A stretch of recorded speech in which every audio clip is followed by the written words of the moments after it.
Baik. Enggak, jangan apa? Gak ada masalah. Nah, berarti yang namanya yang semangat-semangatnya gitu. Bismillahirrahmanirrahim. Assalamualaikum warahmatullahi wabarakatuh. Alhamdulillah wassalatu wassalamu ala Rasulillah wa ala alihi wa sahbihi wa man wala. Asyhadu an la ilaha illallah wahdahu la syarikalah wa asyhadu anna Muhammadan abduhu wa rasuluh. Sallallahu alaihi wa ala alihi wa ashabihi wa man tabi'ahum bi ihsanin ila yaumiddin, amma ba'd. Alhamdulillah, bersyukur kita kepada Allah tabaraka wa taala, Rabb yang telah menciptakan kita dan menciptakan seluruh yang kita butuhkan dalam hidup kita. Ketahuilah bahwa seluruh yang kita butuhkan di dalam hidup kita semuanya sempurna Allah berikan kepada kita. Karena bukti nyata kita sudah puluhan tahun hidup. Itu artinya seluruh kebutuhan kita untuk hidup Allah penuhi. Dan tidak ada yang kurang. Semuanya sempurna telah Allah berikan kepada kita dan sudah kita dapatkan anugerah dari Allah. Sesuatu yang kita butuhkan dalam hidup kita. Kita harus bisa membedakan mana yang kita butuhkan, mana yang kita inginkan. Kita harus bisa membedakan mana yang kita butuhkan untuk hidup dan mana yang kita inginkan dalam hidup. Itu dua hal yang berbeda. Jangan sampai kita tidak bisa membedakannya. Yang kita butuhkan dalam hidup adalah sesuatu yang tidak mungkin kita bisa hidup tanpanya. Itu kita butuhkan dalam hidup. Tak mungkin bisa kita hidup tanpa nikmat itu. Berarti kita butuhkan. Adapun yang kita inginkan, maka keinginan sangat panjang. Keinginan sangat panjang. Yang ingin Anda sampaikan adalah ketika kita tidak bisa membedakan kebutuhan dan keinginan, akhirnya yang paling sering terjadi adalah keinginan itu dianggap kebutuhan. Padahal dia bukan kebutuhan, dia keinginan. Ketika keinginan sudah dianggap kebutuhan, yang sering terjadi adalah manusia sering merasa bahwa kebutuhannya nggak cukup. Bukan keinginannya yang tidak cukup, kebutuhannya tidak cukup. Akhirnya merasa fakir terus. Karena keinginan manusia tidak pernah berhenti, toh. Keinginan manusia tidak pernah berhenti. Ketika keinginan tidak pernah berhenti dan keinginan dianggap kebutuhan, maka dia merasa kebutuhannya nggak terlayani terus oleh Allah. Tidak Allah berikan terus kebutuhannya. Dan ini berbahaya. Akhirnya apa? Akhirnya akan menjadikan manusia bersuudzon kepada Rabb-nya. Yang kita butuhkan dalam hidup adalah sesuatu yang kita tidak mungkin hidup kecuali dengannya. Itu semua lengkap Allah berikan kepada kita. Organ tubuh yang kita butuhkan di dalam hidup semua Allah berikan. Dan itu organ yang sangat mahal. Makanan, kebutuhan hidup, tanpa makan kita nggak bisa hidup. Allah berikan kepada semua kita. Allah berikan makan, minum, air. Allah berikan kepada kita oksigen. Allah berikan kepada kita pakaian. Tanpa pakaian kita nggak bisa hidup. Nggak mungkin kita berjalan ke sana ke sini tanpa pakaian. Semua kita Allah berikan pakaian. Tempat tinggal. Semua kita butuh tempat tinggal. Tempat untuk menetap, berteduh dari matahari, berteduh dari hujan, menjaga aurat kita ketika kita melepaskan pakaian. Semua kita dapatkan tempat tinggal. Walaupun tempat tinggal itu namanya sewa, namanya kontrak, namanya tinggal di vilanya mertua, intinya dapat tempat tinggal kan? Tempat tinggalnya ada gitu. Itulah kebutuhan. Adapun keinginan, maka keinginan adalah sesuatu yang tidak punya batas, kecuali kita yang membatas-batasinya. Kalau kita tidak membatasinya, dia akan liar dan tidak akan pernah manusia mencapai keinginannya. Karena keinginan itu pasti jauh lebih tinggi dibanding apa yang sedang dia hasilkan. Dan itu yang dikatakan oleh Nabi kita tercinta dalam hadis yang sahih, riwayat Imam Bukhari, riwayat Imam Muslim. Nabi SAW mengatakan, "Lau kana libni Adam wadiyani min dhahab, labtagha lahum thalitha, wa ma yamla'u jawfa ibni Adam illa turab." Sekiranya anak cucu Adam itu, Bani Adam itu, manusia itu, dikasih Allah anugerah 2 lembah emas. 2 lembah emas. Bukan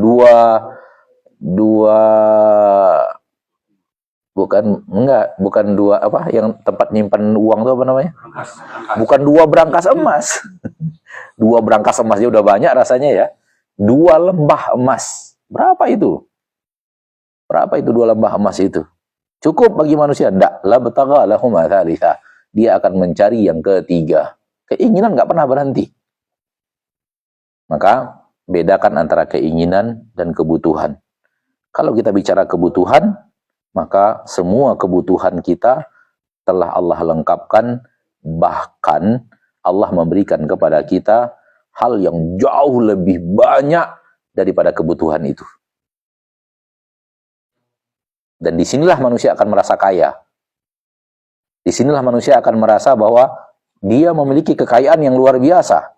Kalau dia melihat kebutuhannya dan apa yang sedang Allah berikan kepadanya tentang kebutuhan itu.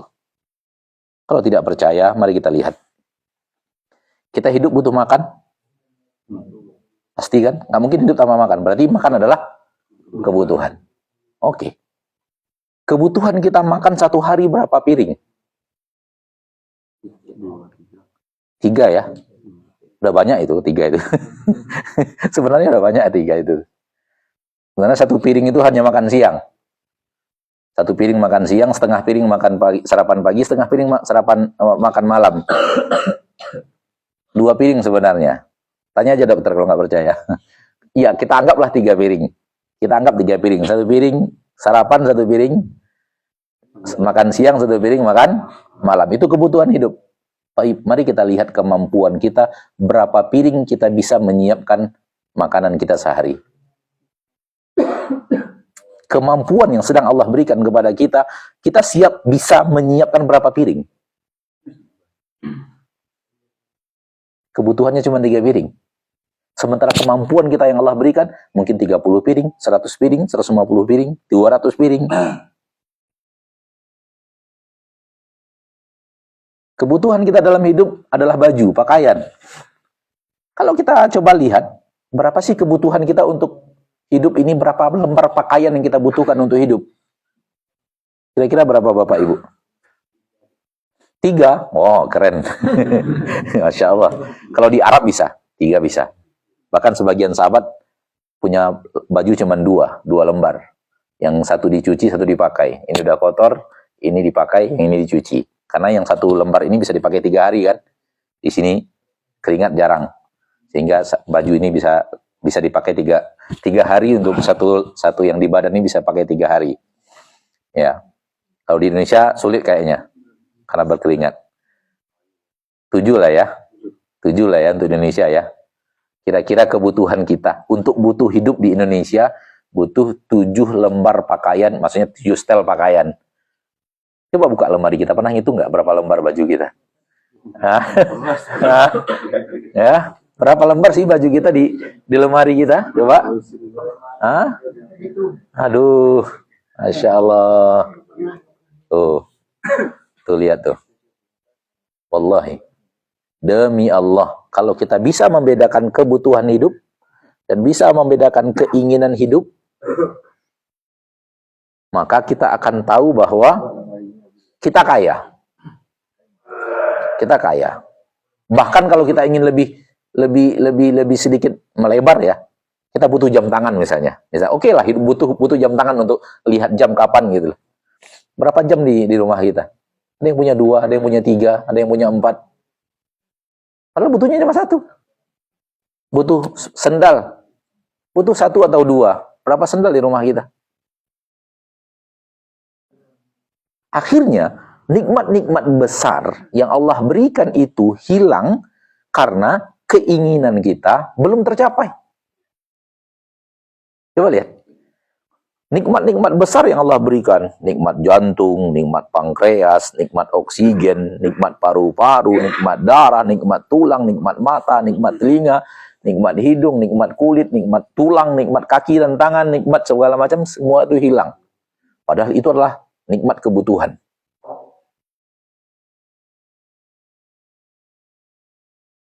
Hilang semua itu. Ketika kita merasa bahwa keinginan inilah kebutuhan. Maka di sini berbahaya Bapak dan Ibu. Mudah-mudahan pada kesempatan yang berbahagia ini, di tausiah ini ada bisa mengingatkan kita semua bahwa beda antara kebutuhan dan keinginan. Kita harus membedakan mana kebutuhan dan mana keinginan. Wallahi soal kebutuhan, apalagi untuk anak cucu Adam yang tinggal di Indonesia dengan negeri yang sangat subur, kayu ditanam jadi makanan, iya kan? Semua ada, lengkap, tinggal mau berusaha atau tidak mau berusaha. Wallahi semua kita akan merasa bahwa Allah Maha Pengasih dan Penyayang, Allah Maha memberikan kepada kita nikmat-nikmat besar, dan apabila dibandingkan antara nikmat kebutuhan dan nikmat keinginan, kalau kita pandai membedakannya, maka kita akan bisa meremehkan keinginan dibanding kebutuhan. Sebenarnya keinginan manusia itu remeh dibanding kebutuhannya. Terlihat keinginan itu yang berharga. Enggak, yang berharga untuk hidup itu kebutuhan. Enggak ada gunanya harta sebanyak apapun kalau nggak ada makanan. Nggak ada gunanya pangkat apapun kalau nggak dapat air minum. Tak ada nikmat apapun, sehemat apapun kalau jantungnya lagi sakit. Bahkan tak ada nikmat mobil miliaran kalau lagi sakit gigi. Coba sakit gigi aja coba. Enak dan nikmatnya McLaren itu ada di mana? Nikmatnya Lamborghini itu ada di mana kalau yang lagi ngemudi itu sakit gigi gitu. Di mana nikmatnya? Justru nikmat itu ketika gigi itu apa? Nikmat.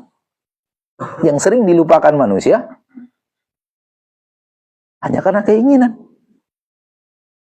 Dan kalau manusia berpikir wajar, izinkan saya sedikit ekstrim mengatakan, kalau manusia berpikir cerdas dan waras, mereka pasti sampai kepada titik bahwa nikmat oksigen lebih penting daripada nikmat menjadi presiden.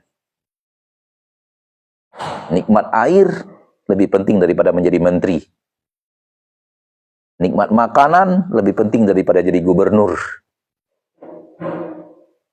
Kalau Bapak dan Ibu nggak setuju, silakan bantah saya.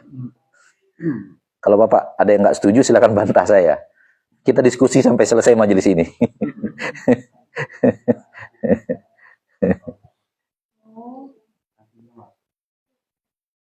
Saya pernah di Pekanbaru ya, di Pekanbaru nyetir dan berhenti di perapatan lampu merah yang di samping ke depan, mengarah ke depan itu ada Bank Riau lah, 16 lantai apa 17 lantai gitu.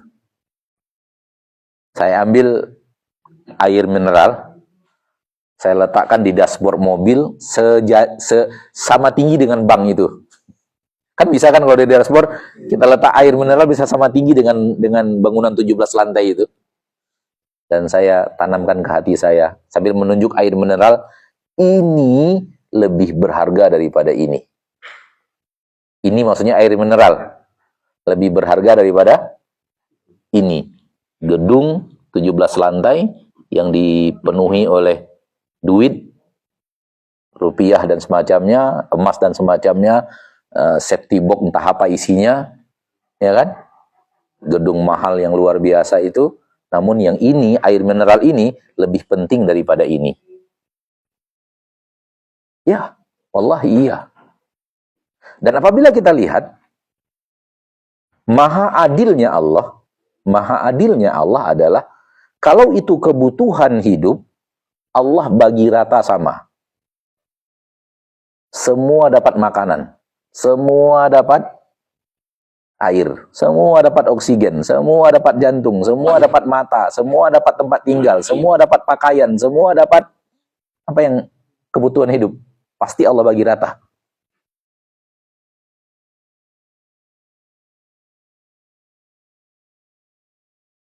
Dan sesuatu yang dibutuhkan oleh manusia, yang benar-benar dibutuhkan oleh manusia, pasti Allah banyakkan. Manusia butuh apa? Pasti Allah banyakkan. Kalau butuh, pasti Allah banyakkan. Kalau nggak butuh, Allah sedikitkan.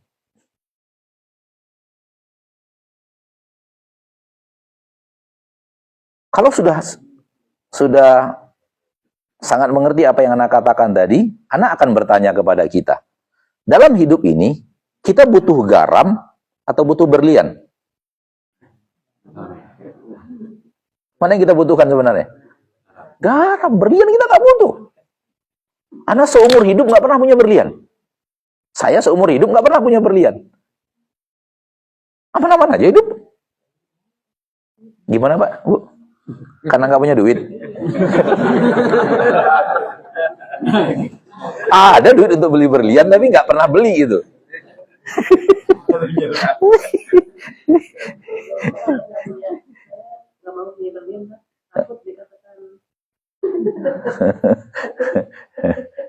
Nggak. Mari kita lihat mana yang kita butuhkan sebenarnya. Garam. Walau sama-sama putih. Karena garam itu dibutuhkan oleh manusia. Makanya Allah banyakkan. Sehingga Allah bagi rata, mau semiskin apapun Anda dapat garam. Bukan karena murah, tapi karena sangat dibutuhkan manusia. Mana lebih butuh kebutuhan kita? Lebih butuh kita banyak mana kepada garam atau kepada air? Makanya air lebih banyak daripada garam. Mana lebih butuh air daripada oksigen? Makanya oksigen lebih banyak daripada air.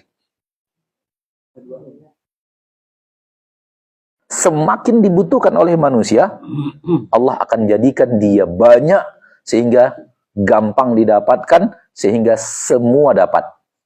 Ketika tidak butuh manusia, hanya keinginan, Allah jadikan sedikit.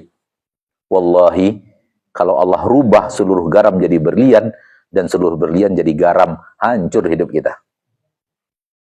Hancur hidup kita. Hambar dunia ini semuanya.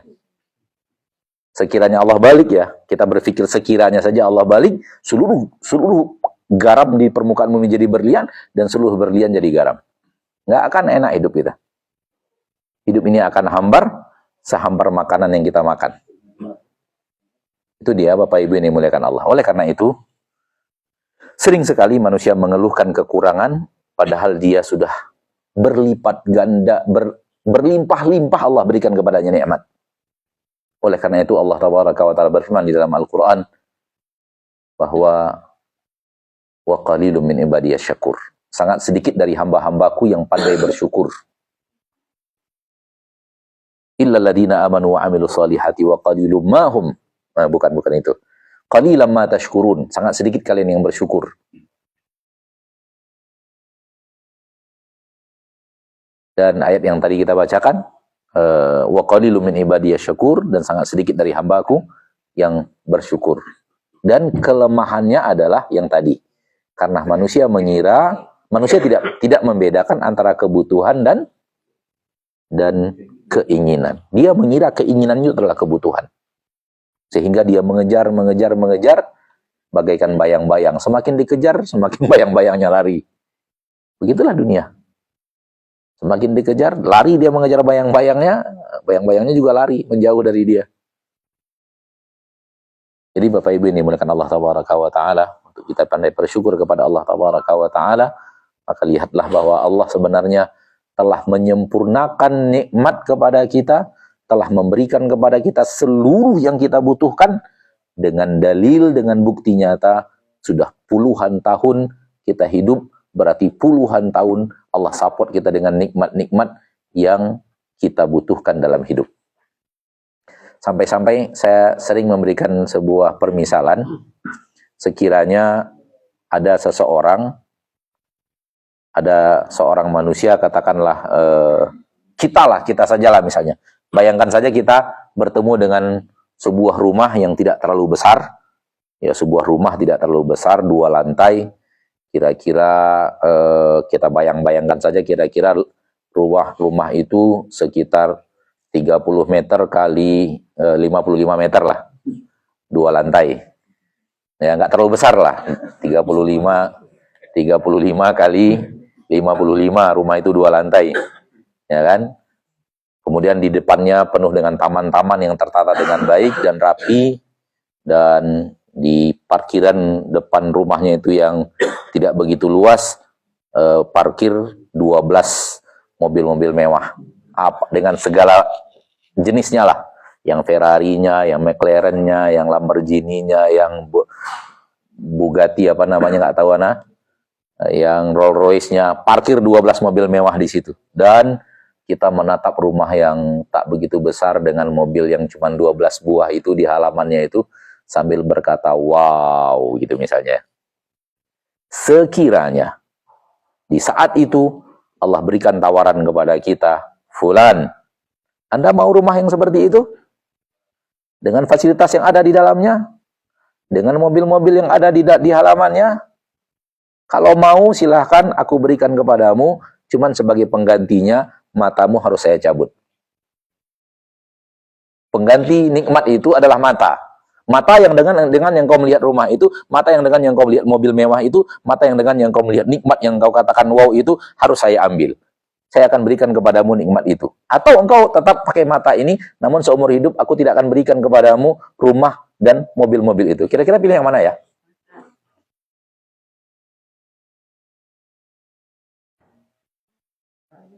Pilih mata, Bu ya?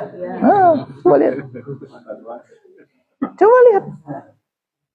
Mata yang dengannya kita melihat harta orang, mata yang dengannya kita mengatakan harta orang itu wow, mata yang dengannya kita melihat mobil orang itu mewah sekali, ternyata nggak ada apa-apanya. Kalau kita ingin jujur dan ingin benar-benar menghayati dengan baik nikmat mata ini, nggak ada apa-apanya dengan nikmat itu. Wallahi itu benar-benar apa adanya. Bahkan apabila rumahnya ada yang seperti itu 10 kali ditawarkan kepada kita, dan namun gantinya adalah mata kita, dan nggak akan mau kita. Namun kapan kita mengetahui, menghayati begitu besar ya nikmat mata yang Allah berikan kepadaku? Kapan kita merasakannya? Yang paling sering terjadi adalah biasa kok nikmat mata, orang juga punya, si Anu juga punya, tetangga saya punya, teman saya punya, karyawan saya punya, tukang sapu di jalan punya mata. Jadi mata ini nikmat yang enggak hebat-hebat banget gitu. Itu yang paling sering terjadi. Kita meremehkan nikmat mata. Padahal di dalam Al-Qur'an berapa kali Allah menyebut nikmat mata? Berapa kali Allah menyebut nikmat telinga?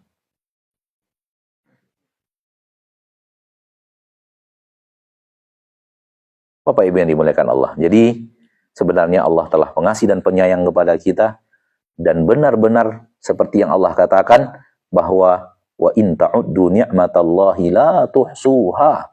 Kalau kalian hitung-hitung nikmat Allah yang Allah berikan kepada kalian itu saking besarnya dan banyaknya, nggak sanggup kalian menghitung nikmat Allah itu. Nggak sanggup. Dan itu benar-benar nyata bahwa nikmat-nikmat yang Allah berikan kepada kita sangatlah luar biasa, sangatlah mahal, sangatlah hebat, dan nggak ada orang yang mau jantungnya dibeli walaupun 100 triliun. Nggak ada. Nggak ada manusia wajar, manusia normal, manusia berakal yang mau jantungnya dibeli 100 triliun. Hatta 1000 triliun. Nah, kan ada orang yang mau jantungnya dibeli. Atau tulangnya dibeli 100 triliun. Tulangnya dibeli 100 triliun. Nih ambil 100 triliun. Tulang kamu saya ambil semuanya. Jadilah dia daging yang tiba-tiba teronggok ke bawah. Nggak bisa jalan. Padahal kalau saya sudah 49 tahun menggunakan tulang. Usia saya 49 sekarang. Kalau pakai hijriah udah 50 tahun. Ya, kalau sudah pakai hijriah sudah 50 tahun, masuk tahun ke-51 saya sekarang. Sudah 50 tahun saya pakai tulang ini. Yang harganya nggak bisa dibeli orang dengan 100 triliun. Ya atau tidak, Pak? Ya atau tidak? Atau saya ngayal gitu? Ustaz ngayal sih kayaknya gitu. Itu yang terjadi. Kita terlalu merasa 1 triliun itu besar. Padahal 100 triliun kita nggak jual tulang kita.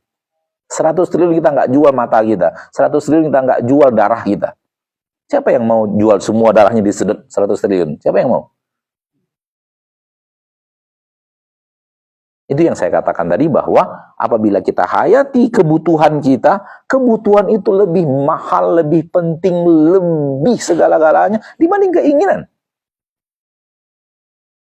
Nggak ada apa-apanya keinginan dari kebutuhan. Dan kebutuhan itu sudah Allah lengkapkan.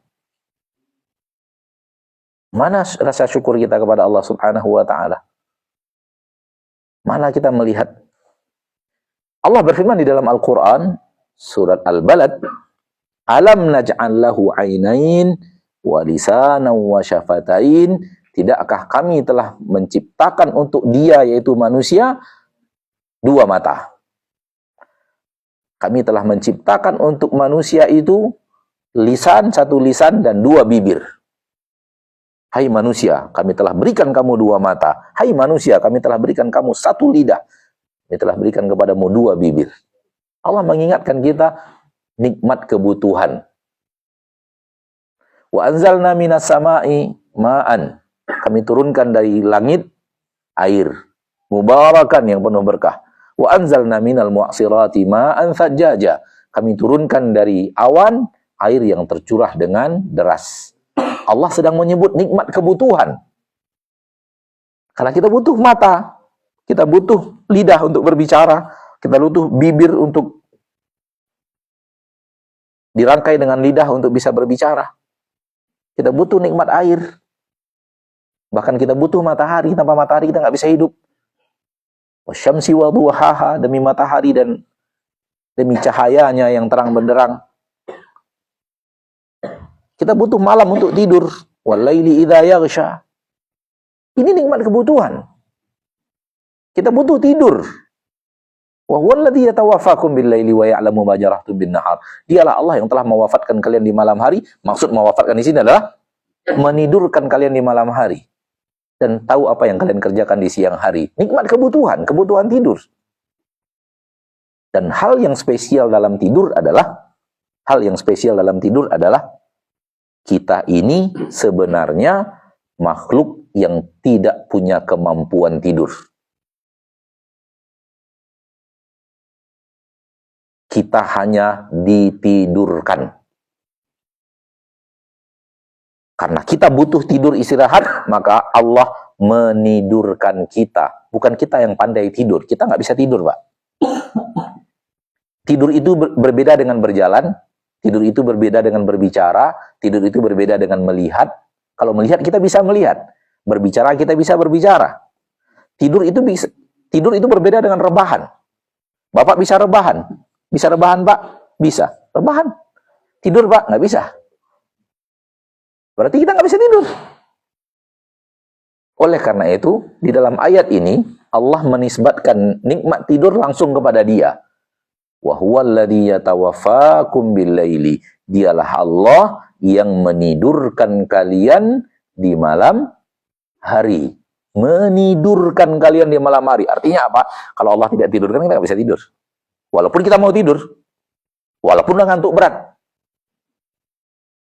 Betapa seringnya kita ngantuk berat, tapi tetap nggak bisa tidur. Mata udah merah, nggak bisa tidur. Dan betapa seringnya nggak mau tidur, ketiduran. Terutama Jumat. Oh, itu paling keren tuh. Sampai-sampai ada ustadz yang bilang, ini kayaknya jamaah masuk masjid salah baca doa ini. Doa tidur masuk masjidnya. Mayoritas tidur pas khutbah Jumat. Intinya adalah, tidur itu bukan kemampuan kita. Tidur bukan kemampuan kita. Benar-benar murni.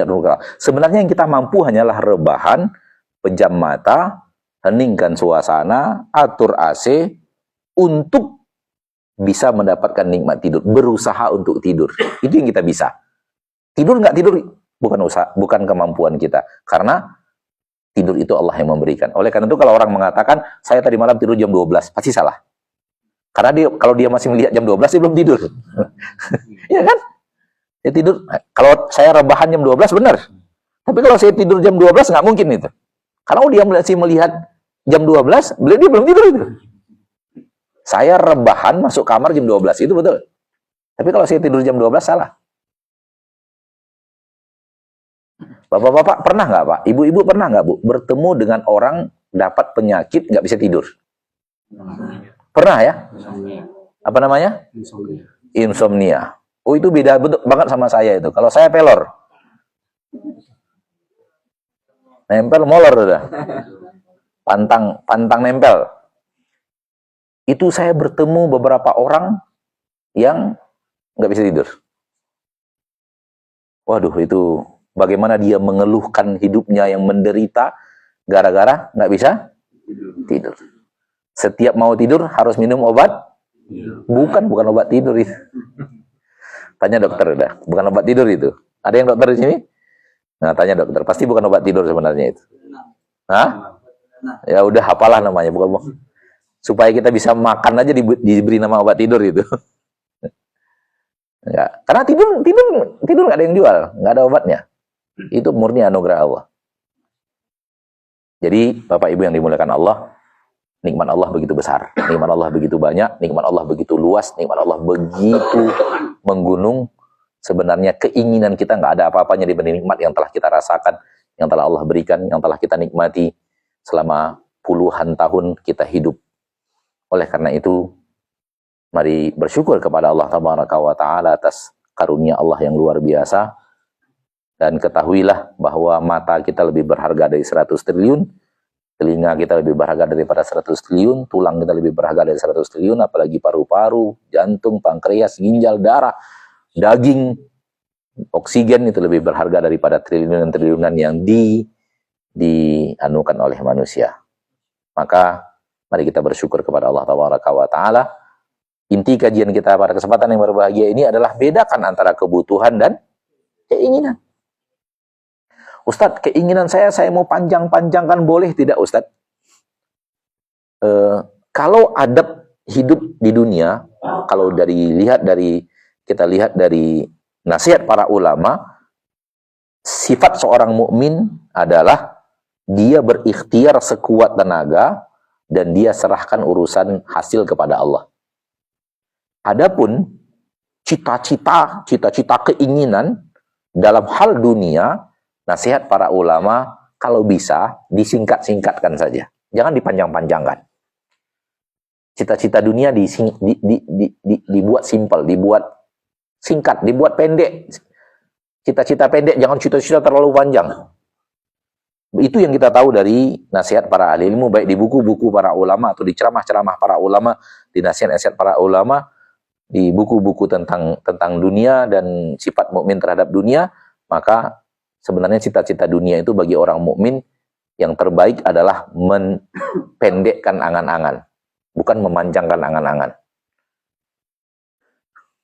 Dan yang terbalik, kalau orang yang memang hidupnya untuk dunia, apalagi orang yang tidak percaya akhirat, dia tahunya hidup untuk dunia, pasti pola hidupnya, cita-citanya sepanjang mungkin.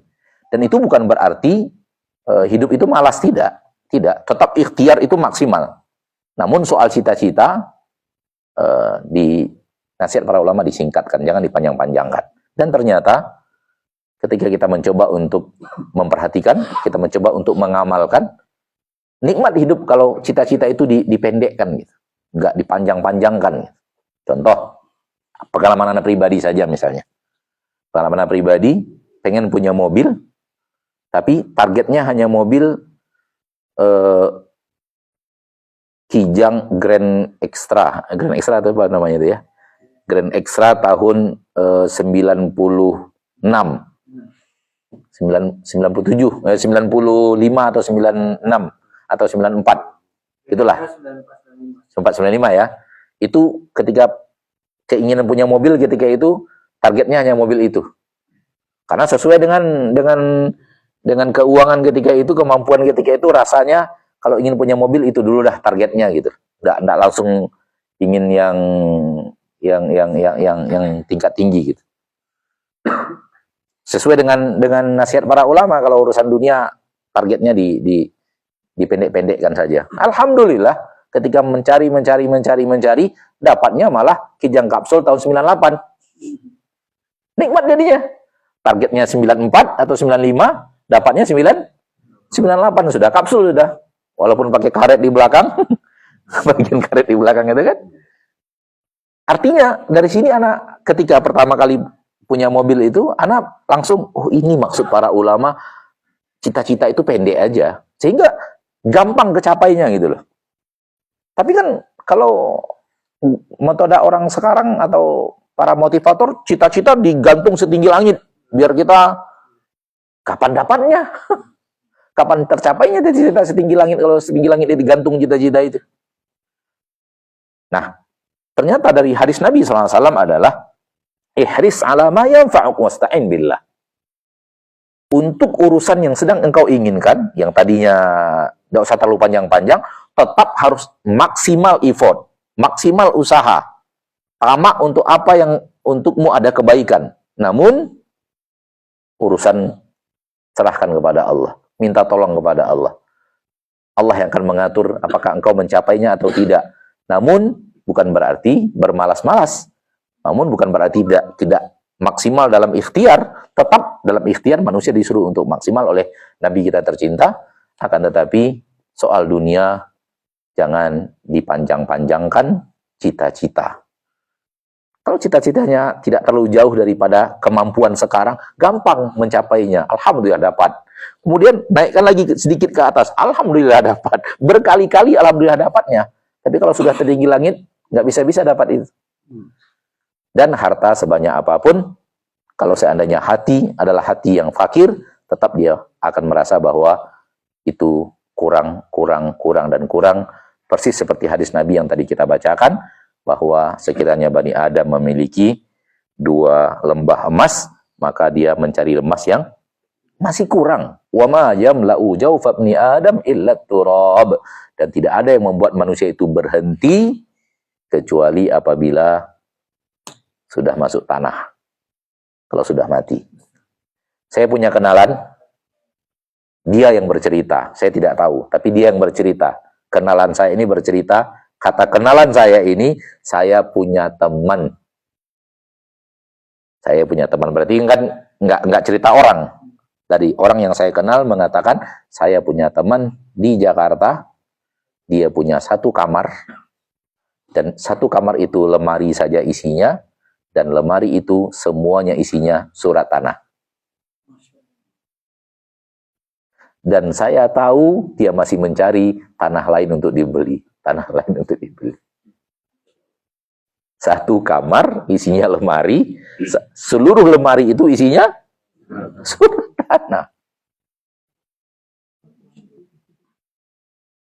Nggak pernah selesai. Wallahu ta'ala alam. Oleh karena itu, Bapak Ibu dimuliakan Allah, pada kesempatan yang berbahagia ini tausiah kita pada pertemuan kita di sini. Dan waktu yang selanjutnya kita gunakan untuk bertanya jawab. Sebagaimana biasa, 1 bapak-bapak, 1 ibu-ibu, dan baru pindah kalau abstain.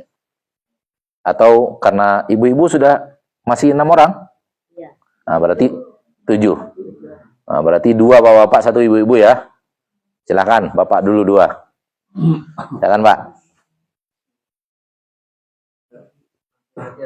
Silakan. Iya. Pertanyaan menarik, bolehkah kita minta panjang umur? Jawaban saya, salahnya di mana? Salahnya di mana? Kita minta panjang umur, minta kaya, minta keturunan ketika belum punya keturunan ya. Minta jodoh ketika belum punya jodoh, salahnya di mana? Suatu yang bermanfaat untuk kita, lalu kita minta kepada Allah Subhanahu wa ta'ala. Ustadz, umur kan sudah ditentukan. Rezeki juga kok. Kok kita minta rezeki kepada Allah? Jodoh juga sudah ditentukan. Kok kita minta jodoh? Keturunan anak itu juga sudah ditentukan. Ada atau tidak, kok minta kepada Allah? Sama saja sebenarnya. Kita butuh keturunan, kita butuh pasangan, kita butuh harta, kita butuh usia panjang. Semua itu adalah kebaikan. Doa kita adalah ikhtiar kita untuk mendapatkan apa yang kita inginkan. Selagi apa yang kita inginkan itu halal, maka halal memintanya kepada Allah. Dan tidak bergantung kepada Takdir Allah. Kenapa? Kita nggak tahu takdir itu. Kita nggak tahu takdir itu. Boleh jadi harta yang sekarang ini kita dapatkan dan alhamdulillah lumayan lapang dibanding abang dan adik kita atau tetangga kita, boleh jadi karena doa kita itu. Sebagaimana nanti ketika kita ternyata usianya panjang, boleh jadi karena doa kita yang dikabulkan Allah. Jadi jangan katakan, jangan dong minta umur panjang, umur sudah ditentukan, rezeki sudah ditentukan juga. Kenapa giliran minta rezeki nggak ada yang protes, giliran minta panjang umur protes, padahal hal yang sama. Namun selalu para ulama lebih arif dan bijaksana daripada kita dalam masalah ini. Kepada kita diingat oleh para ulama, kalau kita minta umur panjang, jangan umur panjang saja. Karena umur panjang saja belum nikmat yang menguntungkan untuk orang mukmin. Tapi tambahkan minta umur panjang dan amal soleh. Ya, minta kepada Allah umur panjang dan amal soleh. Ulama lebih arif, lebih jitu dalam melihat. Umur panjang saya tidak kenikmatan. Bahkan kalau hanya sekadar umur panjang saja bisa jadi, itu dia.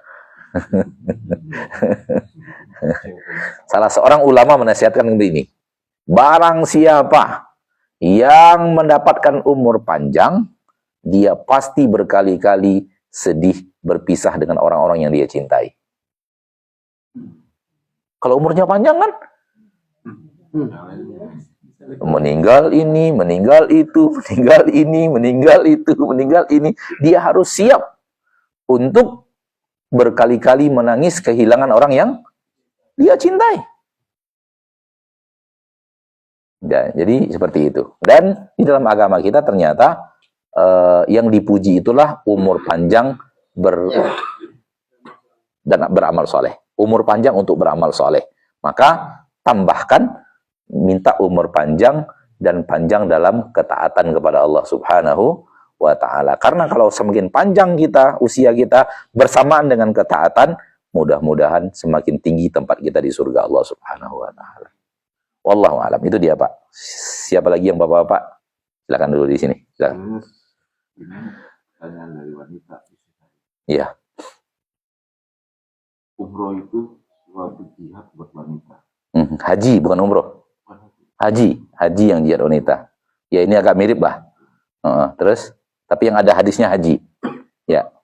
Tapi kayaknya berat sekali kayak seperti tawaf dilakukan. Jadi kadang-kadang suka ada mengeluh dengan ibu-ibu itu. Jadi gimana kenikmatan untuk apalagi di bulan puasa ini di hari terakhir puasa itu. Coba terangkan di mana kita mendapatkan nikmatnya itu. Masya Allah. Haji, ya umroh mirip-mirip haji ya, adalah jihad kaum wanita. Ketika kita tawaf, orang padat sekali sehingga memang kita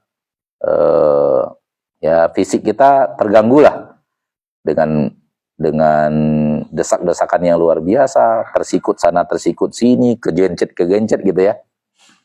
Apabila kita bertanya di mana letaknya kenikmatannya, tentu umroh ataupun haji itu jangan dilihat di tawafnya saja tentunya ya. Kan umroh itu ataupun haji apatah lagi gabungan secara keseluruhan. Salah satu di antaranya adalah tawaf, salah satu di antaranya adalah sholat di masjid, salah satu di antaranya jalannya kita ke masjid, berdoanya kita, bermunajatnya kita kepada Allah, membaca Al-Quran selama haji dan semacamnya. Dan ini semua ini gabungan daripada amalan umroh atau amalan haji.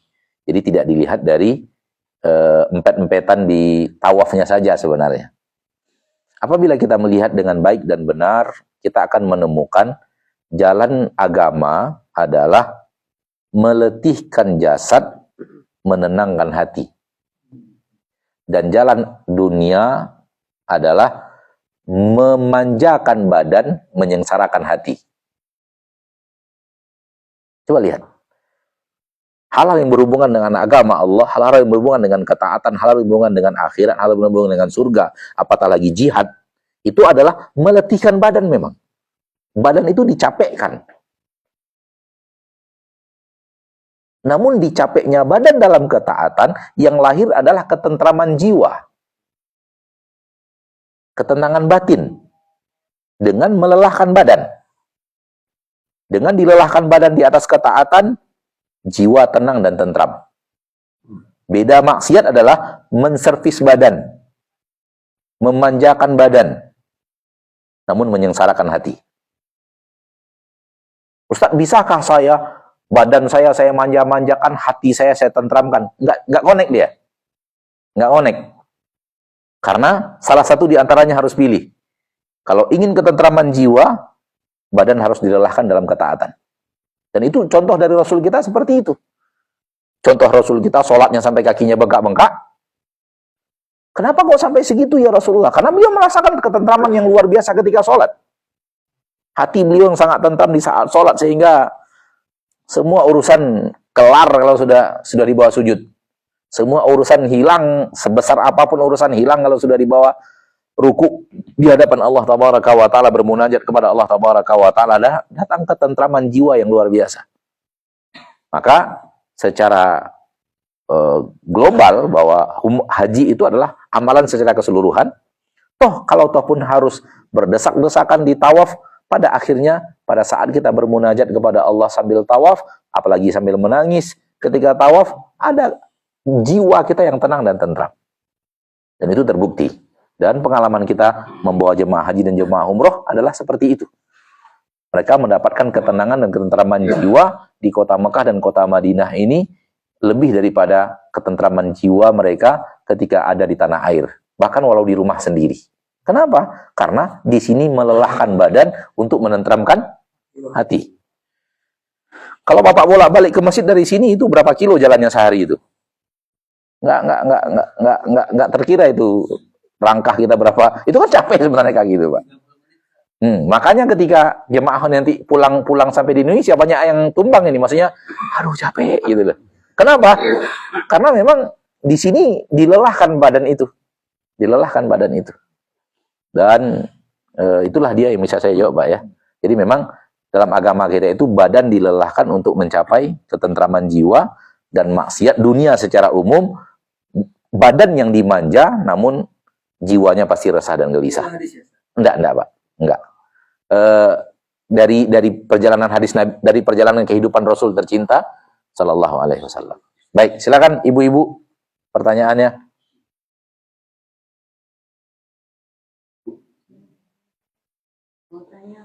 Silakan Ibu, udah saatnya. Mengenai tentang zakat fitrah. Apakah kita zakat fitrah di sini atau di kampung? Oh, zakat fitrah atau zakat fitri, ya. Boleh di sini, boleh di kampung, terserah. Ya, boleh dilakukan di sini dan boleh juga dilakukan di kampung. Di sini karena memang kita lagi di sini, kalau di kampung karena memang mayoritas hidup kita di kampung.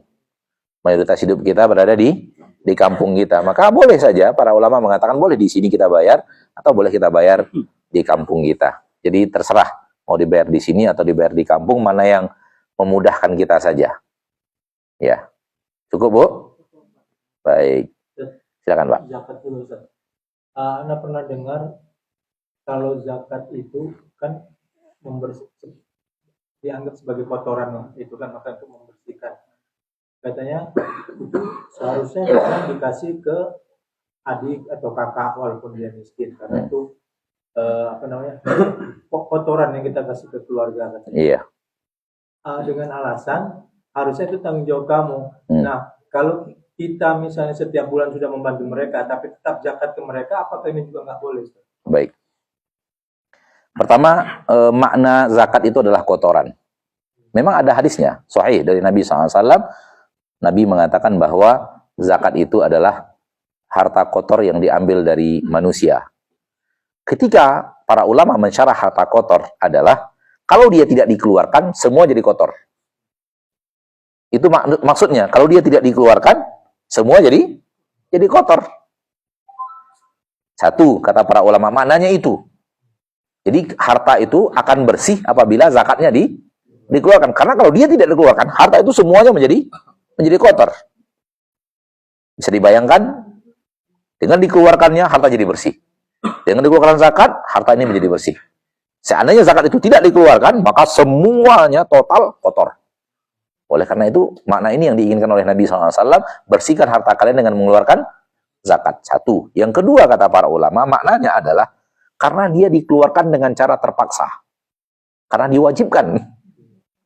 Tidak dikeluarkan dengan hati ridho. Seperti orang yang dengan sepenuh hati berinfak yang tidak zakat, tidak wajib. Dia mengeluarkannya dengan sepenuh hati, dengan sepenuh ridho. Adapun zakat dipaksa. Terutama yang orang zakatnya sudah harus sampai mengeluarkan 1,5 miliar, 2 miliar untuk zakat gitu. Itu terasa beratnya bagi dia. Banyak sekali yang merasa berat mengeluarkan zakat 2 miliar gitu. Kalau nggak wajib nggak saya keluarkan, gitulah. Kalau nggak wajib nih nggak mungkin saya keluarkan gitu. Ditambah memang di negeri kita ya nggak ada pemantauan, akhirnya makin berat jiwa mengeluarkan zakat.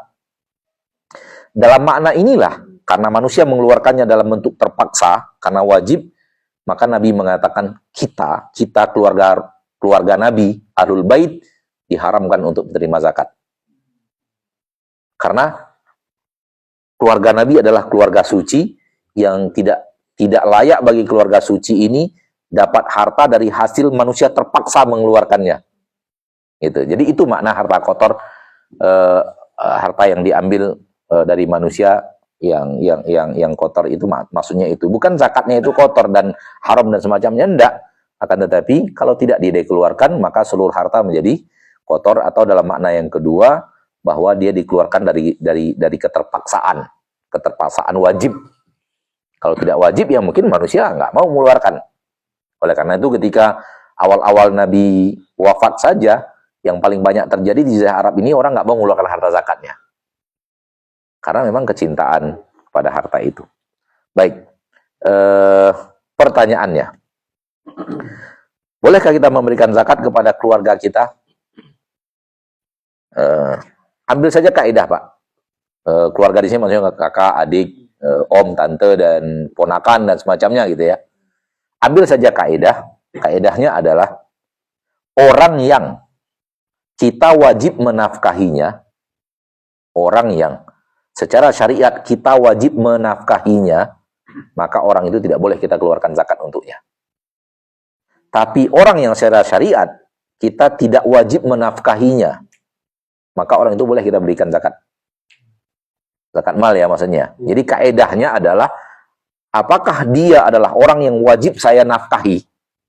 Kalau dia adalah orang yang wajib saya nafkahi, maka saya tidak boleh mengeluarkan zakat kepada dia. Saya wajib mengeluarkan nafkah, bukan wajib mengeluarkan zakat kepadanya. Tapi kalau dia adalah orang yang tidak wajib saya nafkahi, maka saya boleh keluarkan zakat saya kepada dia, karena secara syariat saya tidak wajib menafkahi dia. Walaupun saya nafkahi juga, tapi itu tidak wajib. Itu adalah amalan sunat saya. Tidak amalan wajib. Contoh, suami kepada istri. Suami wajib menafkahi istri. Ayah kepada anak. Ayah wajib menafkahi anak. Anak kepada ayah. Wajib menafkahi.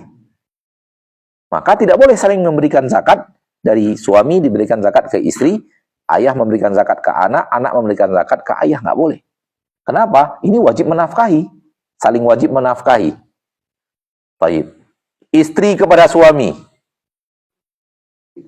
Apakah istri wajib menafkahi suami? Tidak, secara syariat ya. Secara syariat tidak. Maka hukum syariat istri boleh mengeluarkan zakat kepada suami. Dan itu terjadi di zaman Rasul kita tercinta.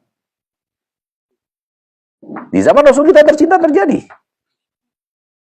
Langsung terjadi. Suatu hari ada yang ketok-ketok pintu, Rasul bertanya, siapa di luar? Zainab ya Rasulullah. Zainab yang mana? Ayu Zananib. Zainab yang mana kata Nabi? Zainab banyak hidup. Beliau mengatakan Zainab istri Abdullah bin Mas'ud. Maka Rasul mengizinkan masuk. Kemudian ternyata Zainab istri Abdullah bin Mas'ud mengatakan, ya Rasulullah, Abdullah bin Mas'ud fakir. Dan saya sekarang wajib zakat. Ya, hartanya diberikan oleh orang tuanya, emas yang dia pegang dan semacamnya. Saya sekarang wajib zakat. Sementara Abdullah bin Mas'ud, suami saya fakir. Apakah boleh saya mengeluarkan zakat saya untuk suami saya, Abdullah bin Mas'ud? Kata Rasulullah SAW, na'am walaki ajran. Boleh, dan engkau dapat 2 pahala. Coba lihat, istri ke suami loh. Suami mustahik zakat. Istri pada tahun itu akan keluarkan zakat. Boleh istri kepada suami. Kenapa? Istri tidak secara syariat tidak diwajibkan menafkahi suami. Beda, suami diwajibkan menafkahi istri. Bahkan istri wajib, bukan wajib. Wajib dinafkahi suami, bukan menafkahi suami. Nah, sedekat itu saja diizinkan dan terjadi di zaman Rasul. Apalagi kakak, adik, dan yang lainnya. Kakak kita, adik kita bukan tanggung jawab kita, tanggung jawab orang tua kita. Kecuali orang tua kita sudah wafat dan ada adik-adik kita yang belum balik atau adik atau kakak kita perempuan yang belum menikah. Itu wajib, kita yang wajib menafkahinya. Kalau dia sudah menikah, wajibnya jatuh ke suaminya. Kita nggak wajib lagi. Kalau kita bantu secara hubungan silaturahim dan tidak ada kewajiban secara nafkah. Wajibnya sudah di pundak suaminya, maka kita boleh memberikan zakat kepadanya. Jadi intinya adalah kalau orang itu adalah orang yang kita tidak wajib membayar nafkah hariannya, nafkah hidupnya kita tidak wajib. Beda dengan antara wajib dengan sunat ya. Sunat beda. Kalau kita udah bagus kita memberikan nafkah bulanan kepada kakak kita, adik kita yang ya butuh uluran tangan kita, bagus. Tapi itu bukan zakat. Dan itu bukan wajib. Bukan kewajiban kita. Maka zakat boleh diberikan kepadanya. Adapun harta kotor tadi maknanya adalah yang itu, bukan yang lain. Dan hanya Nabi dan keluarga Nabi yang tidak boleh terima zakat. Karena keluarga suci yang memang Allah Subhanahu wa ta'ala lindungi untuk tidak mendapatkan harta yang keluar dari jiwa manusia yang terpaksa. Wallahu a'lam. Silakan yang kedua. Belum, Bu. Yang kedua bapak-bapak dulu, nanti baru jatah ibu-ibu. Satu-satu dulu lah. Yang berkaitan dengan dunia ibadah dunia. Ya. Kalau di Arab ini atau di Indonesia juga banyak kita lagi sholat ramai orang, jadi kita katakan kalau misalnya sholat jemaah itu sutrohnya kan di imam. Yeah. Imam yang nggak boleh dilewatin, tapi jemaah boleh dilewatin. Boleh kalau kita menjadi makmum boleh dilewatin. Kita boleh dilewatin, makmum kita boleh dilewatin. Namun kalau kita misalnya kita sholat sendirian, tapi kita sholat sunnah lah di masjid, itu sebatas apa sutrohnya Ustaz? Apakah sebatas dari sini ke situ atau gimana Ustaz? Karena ini banyak yang Rasulullah sendiri kalau salah ada hadisnya, dia lebih baik menahan diri itu daripada nanti kalau salah 40 hari. 40 gitu. 40 ya. Baik. Jadi di dalam sholat kita disuruh sholat menghadap sutroh. Sutroh itu apa? Sutroh artinya pembatas. Sutroh secara makna artinya pembatas. Pembatas antara kita yang sedang sholat dan orang yang lalu lalang di depan kita. Apa saja dijadikan sutroh? Dinding bisa dijadikan sutroh, kursi bisa dijadikan sutroh, orang yang duduk di depan kita bisa dijadikan sutroh, tas bisa kita taruh untuk jadi sutroh pembatas. Dan disebutkan di dalam hadis Nabi SAW bahwa sutroh itu tingginya kira-kira satu tempat sandaran unta. Jadi unta kan ada pelananya, tempat sandarannya kira-kira tingginya segini. Jadi kalau kita bawa tas, taruh di depan kita, tas itu sudah bisa kita jadikan sutroh, pembatas antara kita. Dan kalau orang sudah sholat menghadap sutroh, dan Rasulullah mengatakan apabila kalian sholat, adalah kalian sholat menghadap sutroh. Nabi menyuruh kita sholat menghadap sutroh. Apabila kita sudah meletakkan sutroh, kita sholat pribadi ini sebenarnya, maka secara hukum syariat, yang lain nggak boleh lewat antara kita dan sutroh. Dilarang lewat antara kita dengan sutroh. Kalau ingin lewat di depannya. Kalau ingin lewat di depannya. Kalau kita sholat menghadap kursi, hukum syariat kepada umat Islam yang sekitar kita, yang sedang sholat, kita sedang sholat, untuk umat Islam di sekitar kita, dia nggak boleh lewat antara kita dan kursi. Dia harus lewat di belakang, di balik kursi. Namun, di zaman sekarang banyak yang melanggar, ya, terutama di Masjid Mekah dan Madinah, banyak yang terjadi pelanggaran. Namun, secara kita pribadi, kalau kita sholat pribadi, harusnya kita tetap berusaha sholat menghadap sutroh. Bisa sutroh itu kursi, bisa sutroh itu kursi lipat itu, bisa tempat, bisa tiang, bisa tempat Al-Quran, bisa tas kita, bisa sandaran duduk untuk apa? Sajadah sandaran itu kita jadikan di depan kita taruh. Dan ya karena wallahu alam apa yang terjadi, karena manusia juga kurang memperhatikan itu ya, sehingga banyak pelanggaran di sini di kota Mekah, sampai-sampai ada yang mengatakan bahwa selama di Mekah Madinah hukum sholat nggak berlaku katanya. Dan itu dibantah oleh para ulama. Nggak ada pengecualian. Namun kata para ulama, sekiranya ada orang yang terpaksa lewat, ya urusan terpaksa urusan lain, itu urusan dia dengan Allah, dia terpaksa. Allah tahu dia terpaksa. Contoh, dia terpaksa mau ke toilet, buang hajat, dan ketika dia mau lewat nggak bisa, kecuali lewat di depan orang sholat gitu. Yang lainnya dia nggak bisa menghindar misalnya.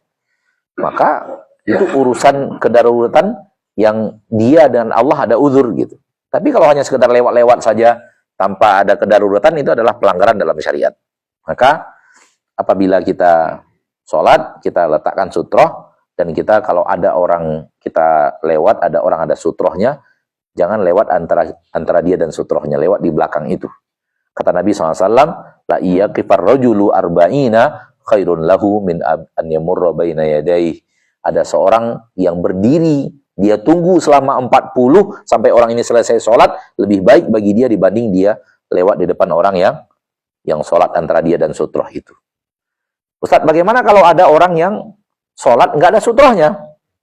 Kata para ulama, menghindar sampai letak sujud. Menghindar sampai letak sujud. Sekira-kira sampai di mana dia sujud, sampai disitulah kawasan dia yang kita tidak lewati. Kalau sudah lewat di atas tempat sujud, misalnya dia tidak pakai sutroh, harusnya sutrohnya sampai di sini. Kalau diletak sutrohnya sampai di situ, karena dia akan sujud di dekat sutrohnya ini kan. Maka kira-kira setelah tempat sujud, maka itu tidak kesalahan kita lagi, kesalahan orang yang tidak memakai sutroh itu, karena dia tidak memakai sutroh. Dan sutroh itu kewajiban dua. Kewajiban orang yang sholat sendiri dan kewajiban imam. Adapun makmum tidak ada sutroh. Oleh karena itu, dalam agama kita, apabila kita sholat sebagai makmum, maka orang boleh lewat di depan kita. Atau sebaliknya, kalimatnya, kita boleh lewat di depan makmum. Kita tidak boleh lewat di depan orang yang sholat sendiri, di depan imam, antara dia dan sutroh. Kalau dia bawa pakai sutroh tadi, maka kita tidak boleh lewat antara dia dan sutrohnya, orang yang sholat sendiri atau menjadi imam. Adapun makmum, maka boleh. Terbukti bahwa Rasulullah SAW dalam hadis Sahih Bukhari, Rasulullah SAW lewat di depan safnya sholatnya para sahabat. Jadi suatu saat Rasulullah ke Kuba, menyelesaikan urusan, ada kasus di Kuba, dan Rasul terlambat baliknya. Dan waktu asar sudah hampir mencapai puncak akhirnya waktu asar. Akhirnya mereka mengira bahwa Rasul tidak balik ke Masjid Nabawi. Akhirnya Bilal minta izin kepada Abu Bakar untuk Abu Bakar mengimami sholat. Rasul nggak balik-balik, tunggu-tunggu, belum datang-datang, dikhawatirkan waktu azan akan keluar, waktu asar akan keluar. Maka Abu Bakar menjadi imam.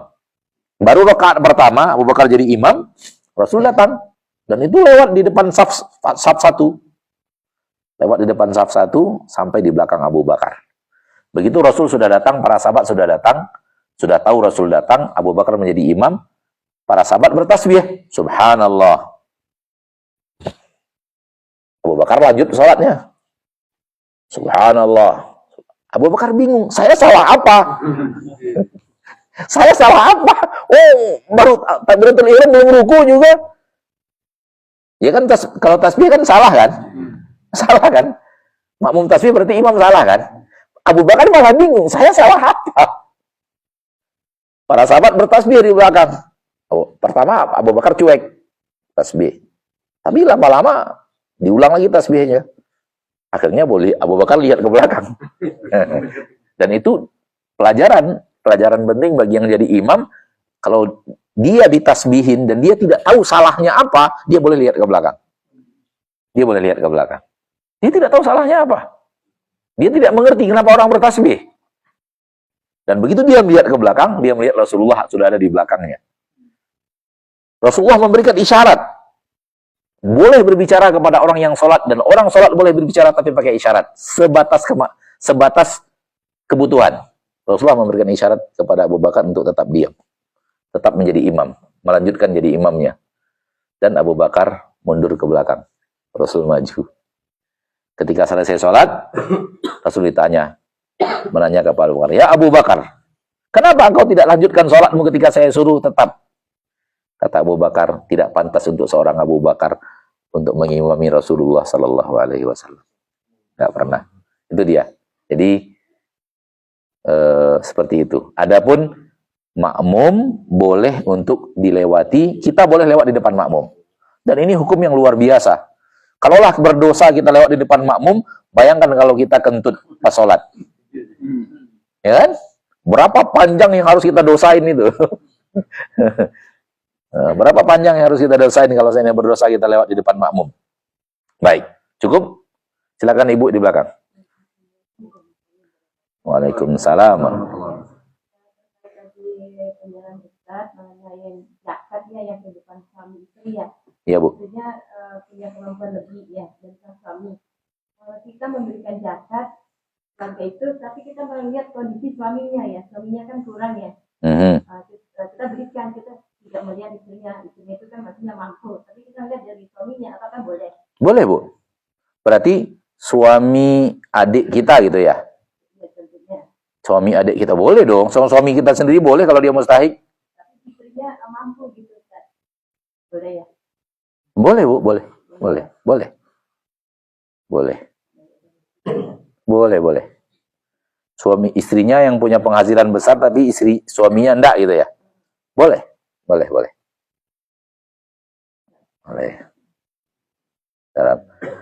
Ada sedikit yang penting tapi agak sedikit apa ya? Ya, saya sampaikan aja lah Pak ya, nggak apa-apa ya. Di dalam agama Islam sebenarnya, di dalam agama Islam yang sebenarnya, peraturan Islam yang sebenarnya, harta suami punya suami, harta istri punya istri. Tak bercampur seperti kita sekarang. Itu yang benar dalam agama Islam. Dalam syariat Islam itu yang benar. Harta istri punya istri. Milik istri. Harta suami punya suami, milik suami. Dengan berumah tangga bukan berarti harta campur. Harta milik bersama, enggak. Tetap milik masing-masing. Penghasilan suami punya suami, milik suami. Penghasilan istri punya istri, milik istri. Oleh karena itu, Abdullah bin Mas'ud miskin, istrinya bisa kaya. Karena harta istri punya istri. Harta Ibnu Mas'ud punya Ibnu Mas'ud. Adapun di zaman kita sekarang, banyak sekali umat Islam di negara kita, di negeri kita itu mencampur aduk harta bersama. Ini pokoknya harta kita berdua. Nggak jelas punya suami kah, punya istri nggak. Pokoknya kita berdua, pakai berdua. Nggak tahu ini harta siapa. Di dalam Al-Quranul Karim Allah berfirman, yang saya terjemahkan saja, apabila istri kalian meninggal dunia tidak punya anak, maka kalian mendapatkan setengah dari harta istri kalian. Namun kalau dia meninggal punya anak, kalian cuma bisa jatah kalian wahai para suami hanya 1/4 dari harta istri kalian. Sekiranya kalian meninggal tidak punya anak, maka istri kalian dapat 1/4 harta kalian. Namun apabila kalian para suami meninggal punya anak, istri kalian hanya dapat 1/8 daripada harta kalian. Lihat, kalau suami meninggal, tak punya anak, istri dapat jatah dari harta suami, warisannya berapa? 1/4. Kalau punya anak, 1/8. Kalau istri yang meninggal, tidak punya anak istri ini, suami dapat jatah dari harta waris dari istrinya, 1/2. Kalau istri meninggal punya anak, suami jatah waris dari harta istri adalah 1/4. Dan itu tidak bisa dipraktekkan kecuali dengan harta yang terpisah. Itu nggak bisa dipraktekkan dengan harta yang terpisah. Dengan harta yang campur aduk seperti yang sekarang itu nggak bisa dipraktekkan. Ayat ini tidak akan bisa dipraktekkan kecuali dengan harta yang terpisah. Sehingga suami tahu yang mana hartanya, istri tahu yang mana hartanya, sehingga ketika si istri yang meninggal, harta istri ketahuan, ini harta istri. Ini yang menjadi harta waris. Setengahnya untuk suaminya apabila tidak punya anak. 1/4-nya untuk suaminya apabila punya anak. Ini dia harta suami, yang di luar harta istri. Ini dia harta suami. Kalau ternyata suami punya anak, istri hanya dapat 1/8. Kalau suami tidak punya anak meninggal, tidak punya anak, istri dapat 1/4. Sisanya apa? Sisanya untuk ibunya, untuk kakaknya, adiknya. Gitu. Jadi, yang benar dalam agama kita bahwa harta persis seperti belum menikah. Itu yang benar dalam agama kita. Dan alhamdulillah saya secara pribadi mempraktekkan. Saya pribadi mempraktekkan dari awal pernikahan, saya mempraktekkan Bapak Ibu ini mengatakan Allah, harta terpisah. Harta saya, harta suami, harta istri, dan kewajiban nafkah keluarga itu di harta suami. Istri tidak ada kewajiban 1 rupiah pun untuk menafkahi keluarganya. 1 rupiah pun nggak punya kewajiban. Kalau dia membantu suaminya untuk kebutuhan keluarga, dia dapat 2 pahala. Pahala bersedekah, berinfak, pahala meringankan beban suami. Kewajiban tidak ada. Kewajiban tidak ada. Wallahu a'lam. Ada sebelum bertanya lagi terkait zakat di antara suami istri yang baru diuraikan. Bagaimana kalau istrinya bekerja dan suaminya kerja mencampur adukan penghasilan? Hak waris istri apakah sesuai dengan syariat Islam atau bagaimana ya? Karena itu kan asal dia juga ada di situ ya. Kalau pembagian warisannya seperti apa ya? Ya itu yang jadi bingung memang. Ketika harta itu bercampur, itu yang sering menjadi bingung dalam harta waris. Yang mana yang punya suami? Yang mana yang punya istri?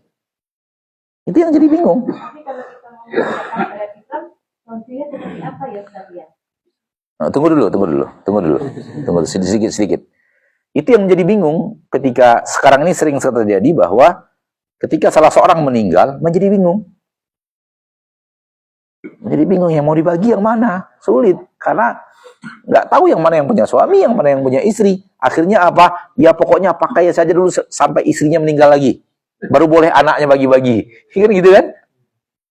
Baru boleh anaknya bagi-bagi kalau dua-duanya sudah wafat. Apa? Katanya nikah lagi gimana? Itu dia. Itu dia. Jadi repot lagi. Meninggal kan itu hartanya kan masuk ke keluarga, misalnya keluarga suami yang Ustaz ya. Dan itu kan ada istrinya. Iya. Dan juga keluarga istrinya berhak atas hartanya dia gitu. Ya itu dia yang jadi bingung karena ketidakjelasan yang mana harta suami. Tapi kalau jelas semuanya gampang. Langsung bisa dibagi. Hari ini istri meninggal, kalau keluarganya mau hari ini pembagian harta waris bisa. Karena tahu mana harta yang mau dibagi. Yang mana yang jatah, yang punya istri yang mana gitu. Bisa dibagi. Tapi kalau kita tidak membagi, apakah kita tidak menegakkan syariat Islam? Ya jelas dong. Oleh karena itu caranya kalau kami menyelesaikan, saya pribadi menyelesaikan masalah, saya akan panggil si suami. Misalnya istri meninggal nih, mereka ingin bagi harta waris, saya panggil suami. Tolong dengan jujur sekarang ini, misalnya harta yang sebenarnya penghasilan yang sedang dibagi-bagi ini sebenarnya berapa persen sih yang punya istri gitu. Rumah ini dulu ketika dibeli berapa persen harta istri, berapa persen harta bapak. Mobil ini ketika dibeli dulu berapa persen harta suami, berapa persen harta istri. Tanah ini ketika dibeli dulu berapa persen yang punya suami, berapa persen yang punya istri. Rekening tabungan yang ada sekarang itu berapa persen punya suami, berapa persen punya istri. Begitu caranya, satu-satunya cara untuk bisa membedakan jumlah harta. Oleh karena itu Oleh karena itu, sebelum Bapak Ibu ada yang meninggal salah seorang, saatnya rapat. Iya, rapat itu. Tapi kita pakai akte notari biasanya. Biasanya biasa. Ya, bagi kita yang belum salah seorang meninggal, saatnya rapat. Iya, dan tanpa akte notaris pun nggak ada masalah sih sebenarnya. Kalau mau dinotariskan boleh-boleh juga. Kan tidak tahu umur kita, dia nggak tahu baru-baru meninggalnya atau gimana kan?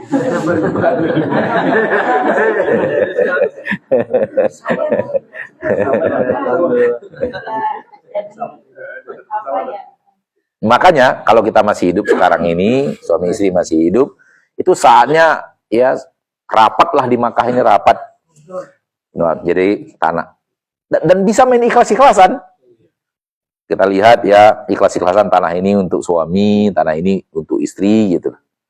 Rumah yang di sini untuk suami, rumah di sini untuk istri gitu. Boleh, silakan. Masih pintunya masih terbuka luas. Dan kira-kira rekening yang ada sekarang berapa persen yang punya suami, berapa persen yang punya istri? Main jujur-jujuran, main ikhlas-ikhlasan gitu. Wallahu a'lam. Saatnya kita melakukan hal pisah harta. Bapak, kalau saya masuk rumah saya bisa tahu nih, piring ini saya yang beli. Kalau ini istri saya yang beli. Kalau ini istri saya yang beli. Kalau ini saya yang beli. Sampai sekarang saya masih tahu. Sampai ke piring dan mangkok saya bisa tahu, Pak. Jadi seperti itulah. Seperti itu. Dan tujuannya apa? Tujuannya pasti Allah punya tujuan yang luar biasa. Dan dalam kehidupan akhirnya kita melihat ketika harta milik bersama nggak jelas, ketika suami meninggal, istri bertengkar dengan keluarga suami. Atau istri yang duluan meninggal, suami bertengkar dengan keluarga istri. Karena keluarga istri merasa berhak, itu juga punya adik kami. Itu juga penghasilan, apalagi dua-duanya pernah bekerja, sama-sama punya penghasilan. Dan saya belum lama ini menghadiri kasus itu di pengadilan agama sebagai saksi. Suaminya duluan meninggal, keluarga suaminya protes dan terjadi terjadi cekcok lah di antara istri dan keluarga suami sampai ke pengadilan agama. Allahu a'lam. Jadi itu ternyata di antara hikmahnya. Di antara hikmah yang lain adalah bahwa tidak ada yang penzoliman. Kadang-kadang harta ayah sudah saatnya dibagi, namun karena ibu masih hidup, anaknya nggak berani bilang apa-apa. Padahal si anak juga ternyata butuh dan dia ada punya hak atas harta ayahnya yang sudah meninggal. Ayahnya kan punya harta waris tuh, dikuasai sepenuhnya oleh si mamanya dia. Ya, kalau mamanya dia masih oke lah, anak kepada mama nggak mungkin protes. Tapi sebenarnya si anak terzolimi. Dia butuh, dia miskin, dia punya kebutuhan terhadap harta waris, namun dia tidak bisa berbuat apa-apa karena ibunya masih hidup. Terjadi penzoliman kepada anak. Atau terjadi penzoliman kepada orang tua suami, kalau dikuasai sepenuhnya oleh istrinya. Saudara, orang tua suami itu pasti dapat harta waris dari anaknya yang meninggal. Nggak bisa tidak. Kalau keluarga suami dalam arti kata kakak dan adiknya bisa tidak dapat kalau dia punya anak. Kalau tidak punya anak, kalau dia punya anak, maka kakak dan abang dan kakak adiknya itu nggak dapat karena ada anak. Kalau tidak punya anak, maka abang dan kakak itu punya jatah dalam harta waris. Dan itu sering terjadi penzoliman di mana tidak dibagikan kepada yang berhak untuk mendapatkannya. Dan ternyata juga berpisah harta itu ada keindahan. Dan itu saya rasakan. Kalau ingin tahu keindahannya, saya ingin mencoba balik ke belakang. Masing-masing bapak silahkan balik ke belakang. Balik ke masa-masa masih pacaran. Tunggu dulu. Tunggu dulu. Dulu pacaran nggak? Kalau nggak, alhamdulillah. Yang pernah pacaran? Yang pernah pacaran? Atau membayangkan? Ya, saya ingin melihat keindahannya, ya, keindahannya. Dan itu yang saya rasakan. Dan saya nggak pacaran, alhamdulillah. Oleh karena itu, saya katakan bapak-bapak yang pacaran dulu, tolong balik ke masa pacaran. Kan belum nikah kan? Ketika sepasang muda-mudi yang belum nikah masih pacaran, tetap merasakan bahwa isi dompet pacarnya bukan milik dia, milik pacarnya, ya kan? Begitu dibayarin bakso, enak nggak? Begitu dikirimin pulsa, enak nggak? Iya kan dibayarin kan? Ada rasa saya dibeliin pulsa loh sama pacar saya dibeliin sepatu loh sama pacar saya dibeliin ini loh, saya dibayarin ini loh.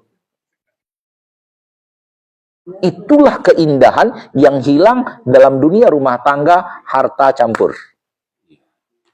Itu hilang. Kenikmatan itu hilang. Padahal dulu hanya sepatu, begitu indah rasanya. Sekarang rumah tangga, mobil pun nggak ada rasa. Coba lihat tuh. Itu dia. Oleh karena itu, saya katakan tadi, mari balik ke masa pacaran. Maksudnya adalah, di saat kita tidak merasakan isi dompet pacar kita milik kita.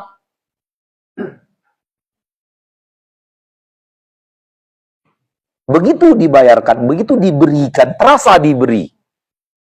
Terasa dibayarkan, terasa kebaikan itu nampak. Dan itu yang hilang ternyata di harta yang bercampur. Itu yang hilang di harta yang bercampur. Kebaikan suami yang luar biasa.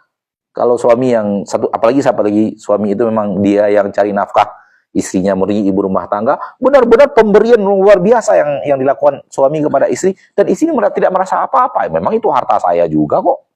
Gitu. Nah, keindahan itu hilang di rumah tangga. Sehingga akhirnya apa? Akhirnya, ya, gitulah. Tapi begitu harta pisah, terasa keindahan ketika ada pemberian. Terasa indahnya. Terasa indahnya. Ada teman bertanya ketika saya bahas ini, bukan teman lah, bapak pengajian, kita kenal juga, sahabat kita juga.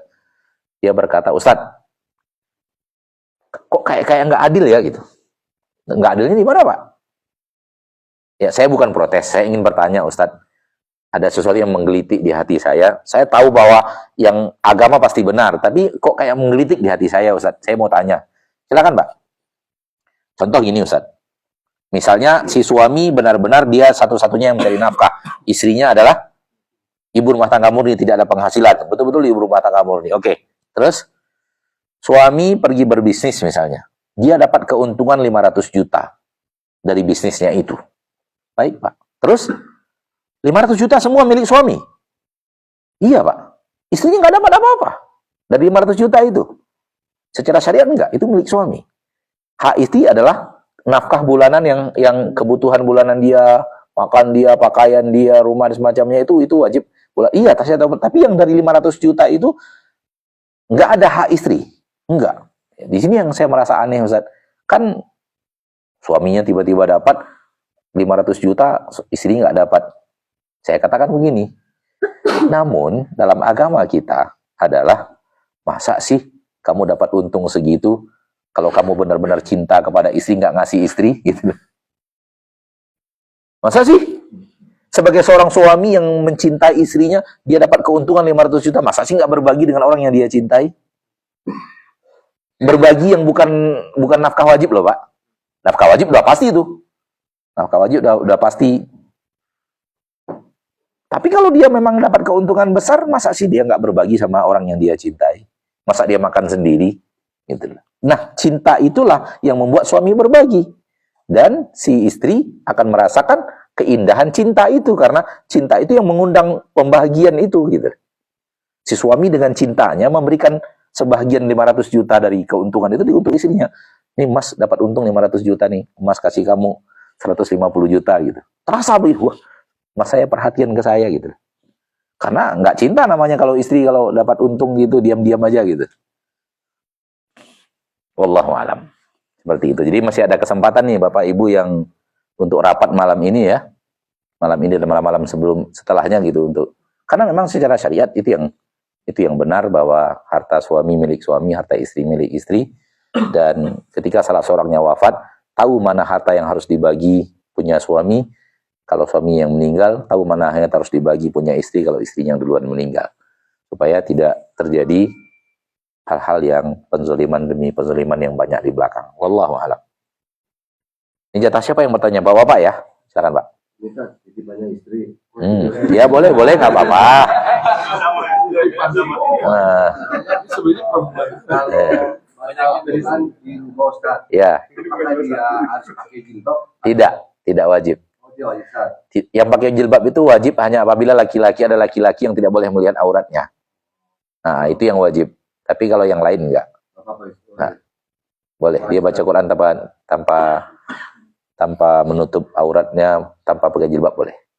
Boleh. Ya. Silakan lagi. Silakan Pak. Ini terkait keluarga Bapak Ustaz. Silakan Pak. Saya punya anak 3. Ya. Yang paling kecil 15 tahun, yang paling besar 20 tahun.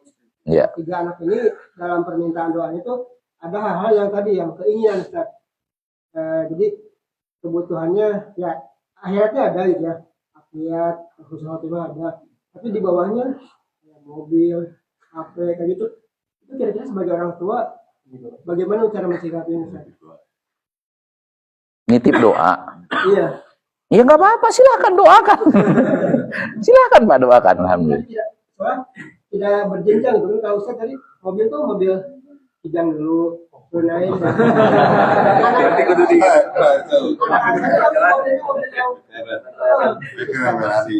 Kira-kira menurut Bapak dengan kemampuan dia sekarang sampai ke McLaren itu terlalu jauh nggak? Ya doakan umum aja lah Pak. Doakan umum diberikan Allah mobil. Karena memang kalau terlalu jauh gitu memang seringnya kita lelah di cita-cita aja Pak. Nggak dapat-dapat. Akhirnya merasa Allah tuh nggak adil-adil gitu. Ferrarinya hanya untuk orang, untuk saya nggak ada gitu. Akhirnya akan begitu kalau memang targetnya adalah terlalu jauh dari kemampuan dia gitu. Padahal hidup itu kan nikmatnya hidup tidak tergantung Ferrari kan sebenarnya. Siapa yang bilang orang yang di atas Ferrari itu lebih bahagia dibanding orang yang di atas sepeda motor? Nggak ada jaminan di atas Ferrari itu lebih bahagia gitu. Nggak ada. Karena Ustaz ada yang ngomong, kalau minta jangan tanggung-tanggung gitu Ustaz.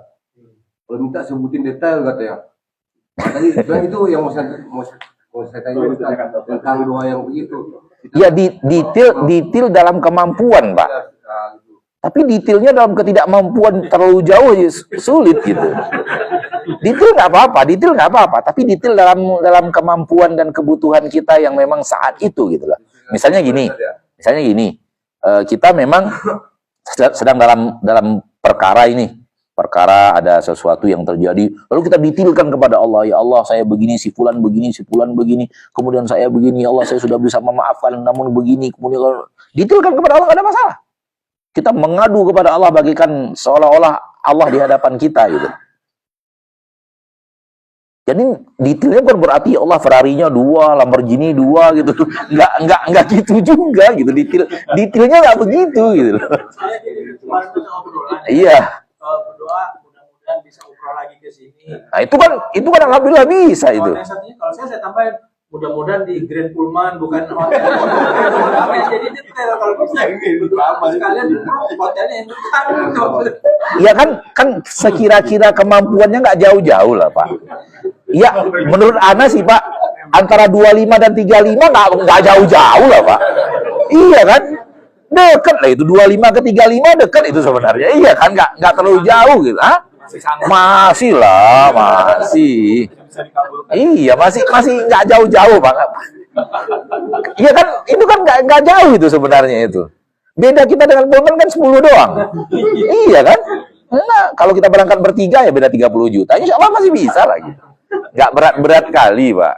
Tapi kalau kemampuannya Innova mintanya Lamborghini kan jadi itu dia. Jadi ketika kita tidak meraih keinginan itu, merasa Allah zolim gitu loh. Merasa Allah nggak kasih sayang sama kita gitu. Merasa kok Allah nggak kabulkan ya permintaan Lamborghini saya gitu.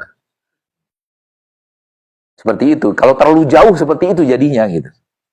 Tapi kalau seandainya memang ya Allah berikan saya kendaraan yang layak, rumah yang layak, ya insya Allah nggak berbeda lah apabila permintaannya detail seperti yang tadi itu loh. Ya Allah pengennya Rolls Royce ya Allah gitu misalnya gitu kan. Redaksi doanya kita umumkan aja. Umum aja Pak, ya. Mobilnya berikan kendaraan gitu Ya ya. boleh, ya insya Allah.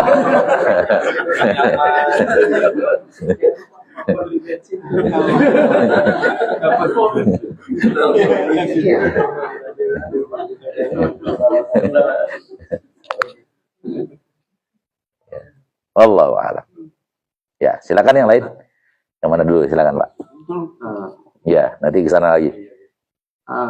Apabila tadi kan ada keinginan kebutuhan saja. Iya.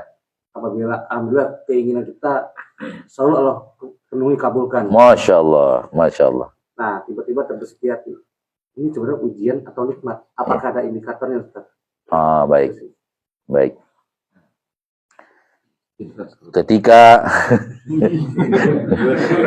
Ketika sering sekali keinginan kita dikabulkan Allah Tabaraka wa Ta'ala, apakah ini adalah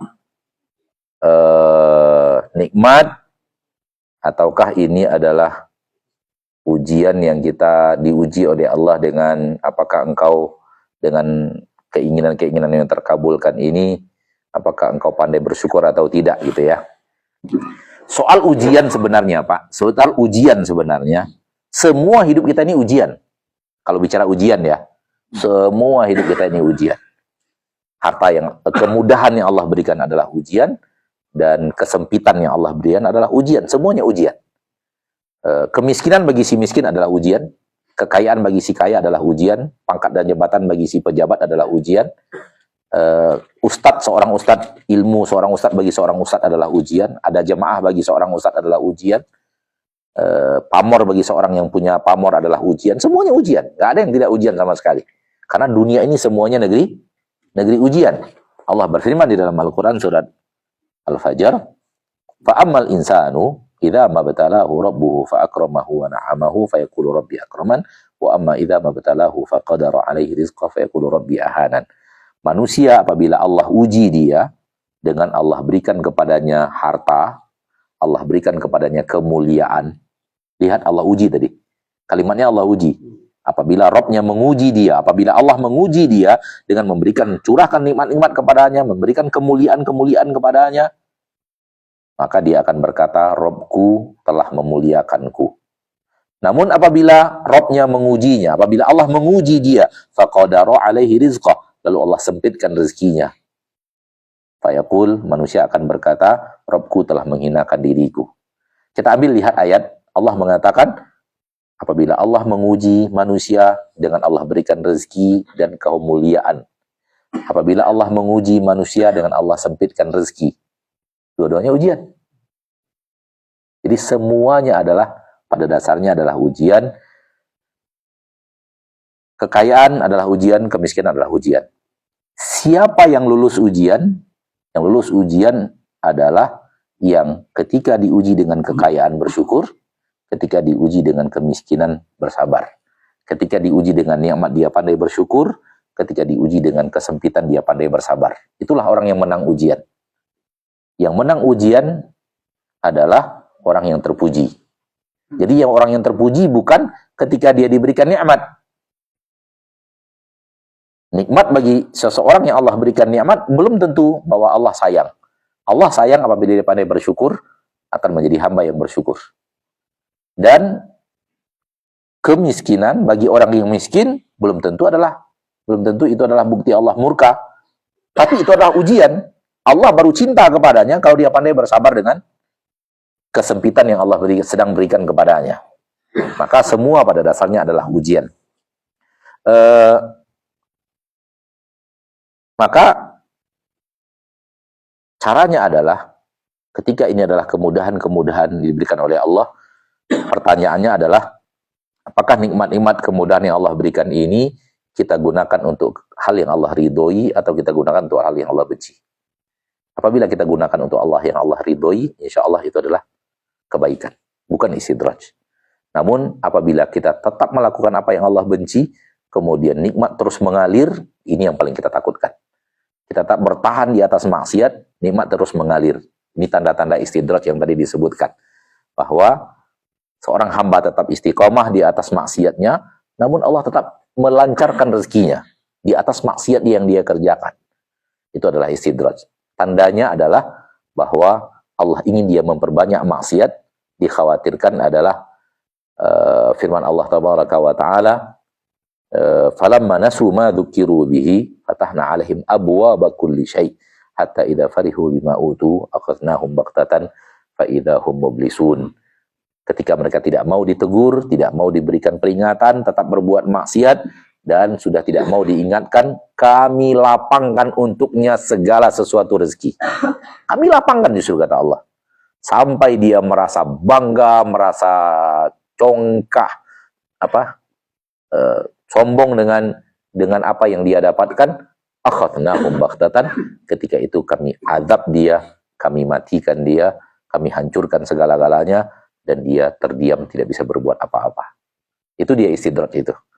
Tak mau meninggalkan maksiat, dan Allah lapangkan jalan menuju maksiat itu dengan rezeki-rezeki yang Allah kita anggap rezeki kebaikan itu, justru untuk melapangkan maksiat, itu istidraj. Itu yang berbahaya. Adapun soal ujian, maka semuanya adalah ujian. Semuanya adalah ujian. Nabi Sulaiman alaihi salam mengumpulkan pasukan-pasukannya ketika dia tahu Ratu Balkis sudah dalam perjalanan menuju ke tempat Nabi Sulaiman. Lalu Nabi Sulaiman bertanya kepada pasukannya yang jin, manusia, dan yang lainnya, siapa di antara kalian yang paling cepat bisa membawa singgasana Balkis ke sini? Ifrit dari jin berkata, saya bisa mendatangkan singgasana itu dari Sabak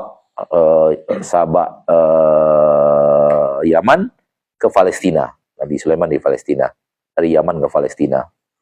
Sekarang itu perjalanan 3,5 jam mungkin, pesawat. Kata Ifrit, saya bisa mendatangkannya sebelum majelis ini bubar. Sebelum meeting ini selesai, singgasana sudah ada di sini. Berkata orang yang punya ilmu daripada kitab, seorang manusia punya ilmu daripada kitab, dan disebutkan ilmu dari kitab itu dalam tafsir artinya adalah orang yang soleh, orang yang takwa kepada Allah, orang yang menjaga ketakwaannya sehingga doanya mustajab. Saya bisa mendatangkan singgasana itu sebelum mata engkau berkedip. Dan dia segera berdoa kepada Allah, dan segera Allah kabulkan doanya. Tiba-tiba singgasana itu sudah ada di Palestina. Allah yang memindahkan dengan sekejap mata sampai ke Palestina. Ketika itu terjadi, Nabi SAW mengatakan, inna hadza min fadli rabbi liyabluwani. Ini adalah anugerah Rabbku untuk menguji aku. Ujian untukku. Bukan karunia, ujian untukku. Aashkuru am akfur. Apakah aku pandai bersyukur atau aku malah kufur nikmat? Kemudahan. Sehingga sana besar Ratu Balkis pindah dalam sekejap mata. Nabi Sulaiman mengatakan ini ujian dari Allah untuk diriku. Maka pada dasarnya hidup semuanya adalah ujian. Wallahu a'lam. Udah 2 ya, laki-laki nih. Udah. Ibu-ibu lagi, Bu. Iya, silakan, Bu. Assalamualaikum warahmatullahi wabarakatuh. Kita kan pesawat ini lama. Jadi saya ini masih timbul keraguan-keraguan dalam diri saya. Air kan di pesawat itu ada minum. Apakah saya melaksanakan itu gitu? Keraguan dalam hati ini hilang gitu. Saya menjawab begini aja, Bu ya. Kalau saya nggak mau tayamum. Kalau saya tak mau tayamum. karena saya melihat masih ada air dan saya bisa menghematkan pemakaian air, semuanya cukup satu-satu, tak perlu tiga-tiga, dan air sesedikit mungkin disapukan semaksimalnya, disapukan dengan air yang sesedikit mungkin, itu masih bisa. Oleh karena itu saya secara pribadi tidak pernah tayamum di atas pesawat. Seumur-umur saya nggak pernah tayamum di atas pesawat, saya selalu wudhu. Jadi kalau ibu tanya kepada saya tidak menyarankan tayamum.